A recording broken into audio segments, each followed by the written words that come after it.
Got a breaking update, on October 21st, 2018, a chilling incident occurred in Tampa, Florida, that sent shockwaves through the entire community.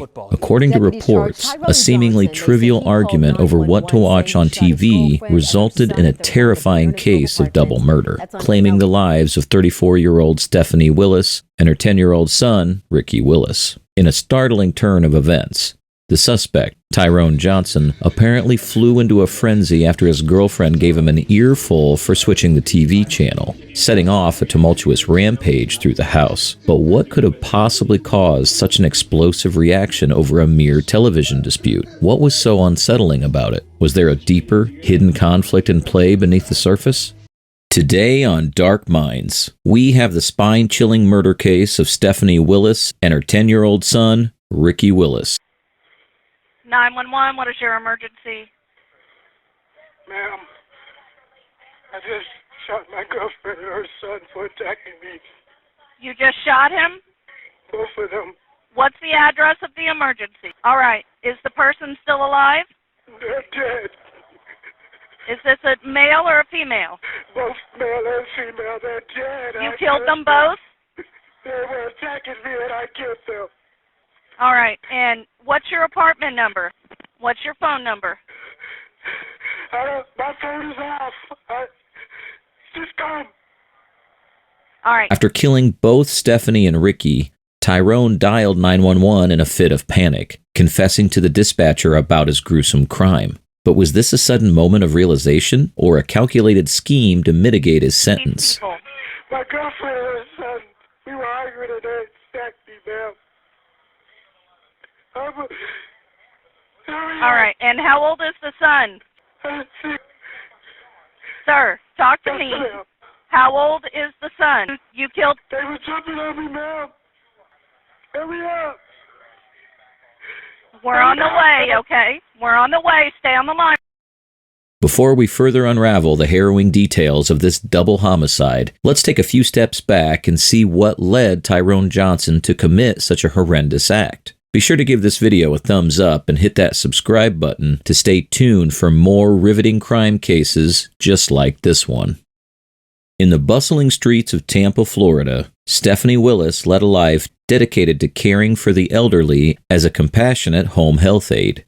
Her days were filled with catering to the needs of seniors, offering a warm smile and a helping hand to those in their twilight years. But beneath her ambitious professional life lay the center of her dreams, her son Ricky, a 5th grader with a talent for drumming. Together, they formed a harmonious duo with an unbreakable bond as they navigated life's ups and downs. Then came Tyrone Johnson, character number 3. A real puzzle box of a guy. He waltzed into Stephanie and her son's life with fake promises of love and stability. For a year, things were sunshine and rainbows as they all lived together like one big happy family. However, it only looked like this from the outside. Behind closed doors, things were pretty messed up. Tyrone was an avid alcoholic, and domestic disputes were a regular feature at their place. Everything seemed calm on the surface, until one terrible day. Tyrone shattered the mother and son's life, finally revealing the dark secret that lurked beneath their picture-perfect home.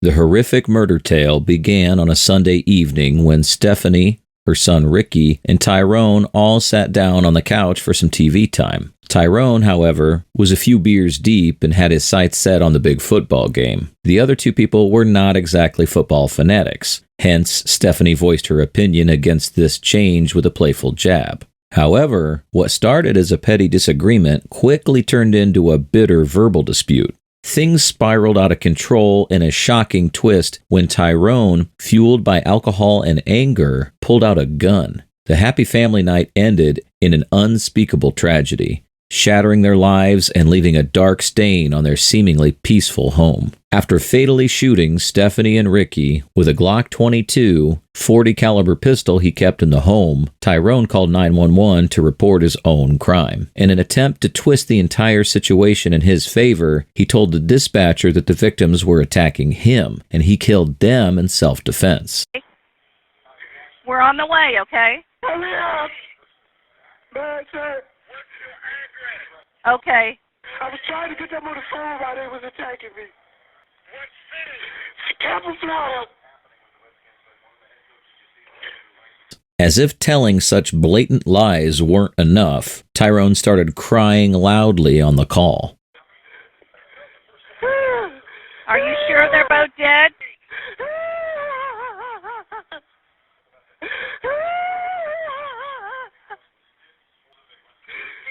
Sir! Sir! Dad, you did. I was trying to call y'all to tell y'all to come and get me while they was jumping on me. And they started hitting me, so I was shot. The deputies soon arrived at the scene and took him into custody before retrieving the bodies of both victims. However, Tyrone's demeanor during the initial interrogation was far from normal.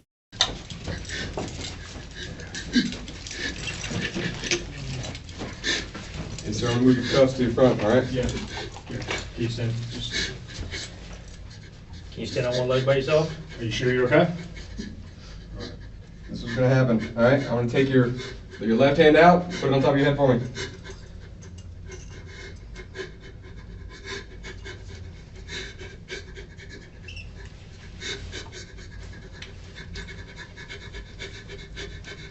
That's it, we're gonna move them on top. Right in front. Here, just have a seat, man. Go ahead and have a seat. You're good. You're good. There you go. Okay. There you go, sir.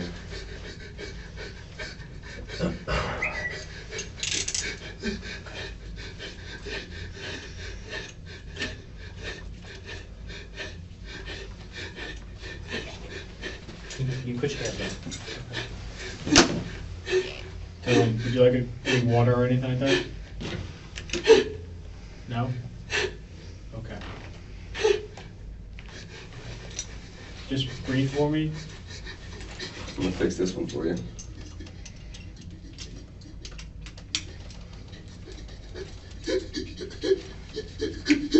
Sir, do you have any medical conditions that I need to be aware of?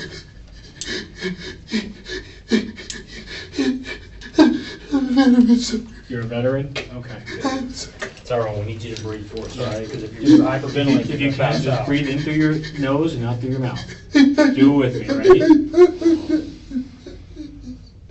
Just. Okay. Just breathe in through your nose and out through your mouth, man, okay? We're good, man. I appreciate it. Deep breaths, okay? Deep breaths. Breathe in. Breathe out. Tyrone, we don't want you to pass out on us, man. We need you to breathe, all right? Because if you keep breathing like that, you're going to pass out. From the outset, he created an extremely unsettling environment by continuously hyperventilating and crying. It was extremely difficult for the detectives to tell whether he was acting or was genuinely in a state of trauma. Just breathe in through your nose. There you go. Deep breath. There you go. There you go.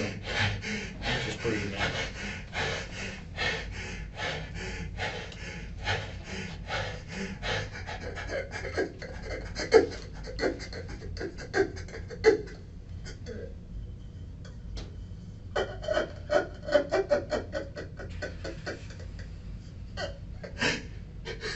Just breathe in through your nose, man.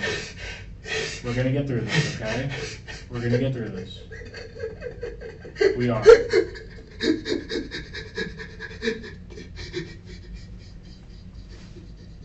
Just breathe for me, man.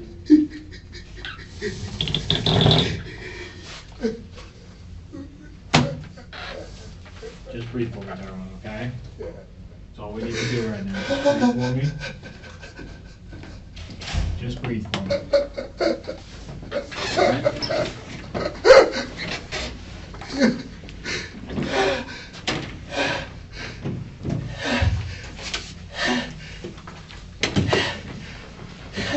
We're good. We're good. Yeah.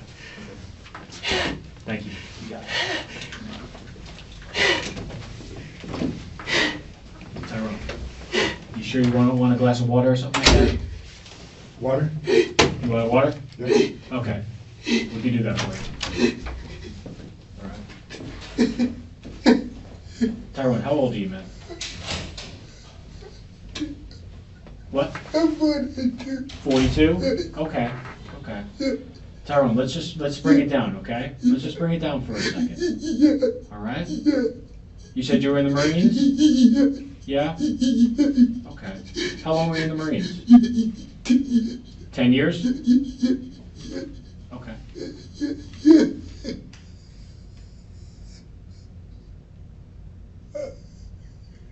Okay. What do you do for a living, Tyrone? I was homeless, sir. Say again? I was homeless. You were homeless? Nonetheless, the questioning finally began after a prolonged effort from the Hillsborough County deputies to calm him down. Just listen to me, man, because I want you to. I'm going to need you to calm down because I can't understand you, and and at this point, man, Dave and I want to listen to you. Okay, we do. But right now, Tyrone, listen to me. Let's just calm it down, okay? All right. Can you do that for me? You think we can try? You think we can try to do that? Yeah? Okay. All right. And then see how he started putting the blame on Stephanie from the very beginning. This is an awful situation, it sounds like, okay? Can you tell me what happened today? I cooked. We had dinner. You had dinner? And I can't. We started arguing. Who's we? I changed the TV. I'm sorry. I changed the TV You changed the TV? to football. Okay. And we started. I see why your son killed himself like a bitch. Because you're a bitch. Hold on. Tyrone. Yeah. Slow down for me. I can't understand what you were saying. What can you repeat that for me? She said, I see why your son killed himself like a bitch. Because you're a bitch. Okay. And I said, this relationship. Tyrone Johnson spilled the beans to the detectives, claiming that he and his girlfriend had a full-blown shouting match over flipping the channel to catch a football game. He started tossing his stuff into his bags in the master bedroom when his girlfriend barged in, giving him an earful that could peel paint off the walls. It was a taunt about Tyrone's son, who had recently committed suicide. And I called my dad, and I said, come and get me Okay. in the morning. In the morning? I'm packing my stuff, Okay. and I was getting my stuff, and she began to hit me, and I fell over my knee roller, and I was trying to get my crutches so I could continue getting my stuff, Uh-huh. and she was going to throw the PlayStation at me, Okay. and I was down where I fell. And when she was going to throw the PlayStation at me, Uh-huh. Tyrone's initial sketch of the story seemed like he was forced into committing the heinous crime. Amidst the tears and broken sentences, he continued to tell the detectives how he was not only verbally taunted, but was physically assaulted by Stephanie as well. The detectives, however, were having a hard time understanding what he was saying. I was trying to get my stuff. And when she pushed me off my knee roller and I fell, like, hey, I said I'm leaving. What room were you in when this happened? In the master bedroom. The master bedroom? Yeah, Okay. yeah. Where were you in the room when this happened? I was trying to get my bag. Your bag? And I was on my knee roller.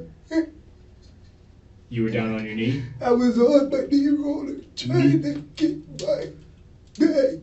Knee roller.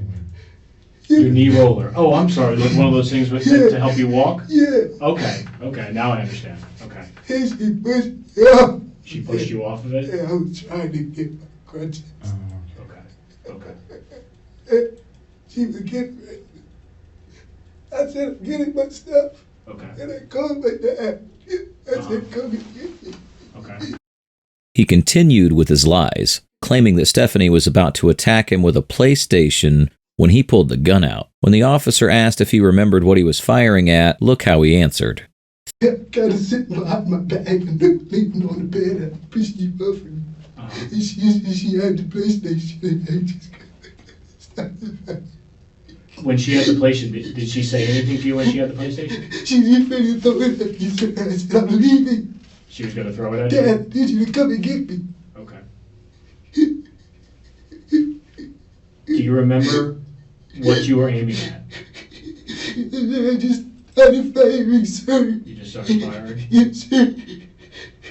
What did she, when you started firing, what happened? I remember she fell and then I rolled over and think, oh my God. I was coming back and I just started firing. It was coming back and you just started firing? Is that what you just said? I don't. Throughout the interrogation that spanned over an hour, Tyrone attempted to craft a story of self-defense, claiming he was provoked and assaulted before resorting to firing. However, the evidence uncovered by the police painted a starkly different picture, revealing a narrative far removed from Tyrone's account. Hey Tyrone. We've been doing this for a while, okay? And like Detective FOIA say, there's things in these investigations that don't lie to us. Okay? Nobody's sitting here saying that you're lying to us. But one thing that we do know is that we have our squad mates at that apartment and they're telling us something different than what you're telling us. Hold on, just hear me out, okay? Your girlfriend tonight questioned your manhood and that pissed you off. And then she did the unthinkable. She insulted you by calling you a bitch. And she had the audacity to compare that to what your son did. And that pissed you off, and that made you snap. Okay? I don't know if you don't understand what we're telling you. This was a fitting reality check to Tyrone, who had long been trying to manipulate the detectives. The police had found multiple shell casings and blood in several places in the house, proving it was a crime of passion. Tyrone had allegedly pushed the child, grabbed his handgun, and begun firing at Stephanie while she was holding a PlayStation. After finishing her off, he hunted down Ricky, who had hidden beneath his bed out of fear, and killed him as well. Bullet casings were found under the little boy's bed. Tyrone found himself facing a string of serious charges, including second-degree murder for Stephanie Willis and first-degree murder alongside aggravated child abuse for her 10-year-old son. The entire neighborhood was left reeling in shock from the tragedy, with the community coming together to honor the memory of the late mother and son. And we want to show you right over there a teddy bear and some candles that some neighbors put up in honoring the mother and the 10-year-old child. Now, they say they didn't know the mom well, but a lot of them knew the 10-year-old. They say he was quiet, but he always stepped up to help and even knocked on doors asking if they needed help taking out the trash. The little boy was so respectful, and he came up to me. He was like, "Oh, are you okay? Are you okay?" And then he called for help for me. Tyrone's trial kicked off in 2021, and on the third day of the proceedings, the jury was gripped by the interrogation video, capturing Tyrone's tearful account of the harrowing events leading to the murders. However, as prosecutor John Terry took the floor, he painted a starkly different picture. He argued that the evidence found at the scene painted a different picture from Tyrone's narrative in the video. Shell casings littered the floor, blood stained the walls, and multiple bullet holes were seen in the walls of the little boy's room, each serving as silent witnesses to the horrors that unfolded that fateful day. We have shell casings, we have blood, we have holes in the wall. The shell casings are right there in front of the bed. And they line right up with those 2 holes underneath the bed. While the prosecutors left no stones unturned to convict Tyrone of the murders, his public defender still tried to portray his softer side in an attempt to mitigate his sentence. Johnson, they say, used FaceTime to call his father in South Carolina for help. His father witnessed some of the confrontation. He had just been trying to leave when Stephanie attacked him. But despite her efforts, it was pretty obvious that the case had nothing favorable for Tyrone. His trial lasted for just more than a week as he was convicted on all the charges. Following the conviction, a 12-member jury unanimously recommended Tyrone Johnson be given the death penalty. Stephanie's stepmother and biological father had a few words to say after the conviction. He's guilty and was found guilty of all charges and got the death penalty. I mean, it's not going to bring them back. The love that he had for his mom was just something else. That was her only child. And it was just a great bond between them two. And I could just imagine the fear that he went through from trying to protect her and then running and trying to get out of the situation himself. And this guy just hunting him down. Not only had Tyrone robbed Robert of his beloved family, but he had also snatched away the promise of future generations. For Ricky was his sole biological son. With a heavy heart, Robert thanked the jury, expressing his heartfelt gratitude for their decision in this gut-wrenching case. Although he was happy to have finally received justice after 3 long years, he claimed that his heart would perhaps only heal after he heard the news of Tyrone's execution. I would get a lot more closure when he's executed and I'm in the witness chamber watching it. I just want him to feel that terror. You know, that sounds bad, but that's... And a few months later, in December 2022, it was time for a judge to weigh in on the jury's verdict and formally sentence Tyrone to death for his heinous crime. However, Tyrone made one last attempt to save his life by pleading for mercy inside the court. I am truly remorseful and deeply sorry. However, with the death... Yet even in the face of overwhelming evidence, Tyrone was reluctant to shoulder the full weight of responsibility, instead attempting to deflect blame onto the legal system that seemed to conspire against him. The state, knowing nothing about me, would have you believe that before you was a vicious man who went hunting for human lives. Tyrone's twisted words and apologies meant nothing to the judge, who sealed his fate by sentencing him to death. I just hunted him down. Robert and Amber Hewitt sat through the Tyrone Johnson double murder trial that ended last Friday, with a Hillsborough County jury returning a guilty verdict. The worst part, I think, for our entire family was having to sit... The case of Tyrone's heinous actions sparks a range of questions and emotions. Was his behavior truly spurred by Stephanie's words, as he claimed, or did he carry out the murders in a calculated act of cold-blooded violence? While Tyrone's narrative presented one possibility, the evidence painted a chilling picture of premeditated brutality. Ultimately, justice prevailed, and Tyrone faced the consequences of his actions. Let us know your thoughts about the case in the comments, and stay tuned for our next video.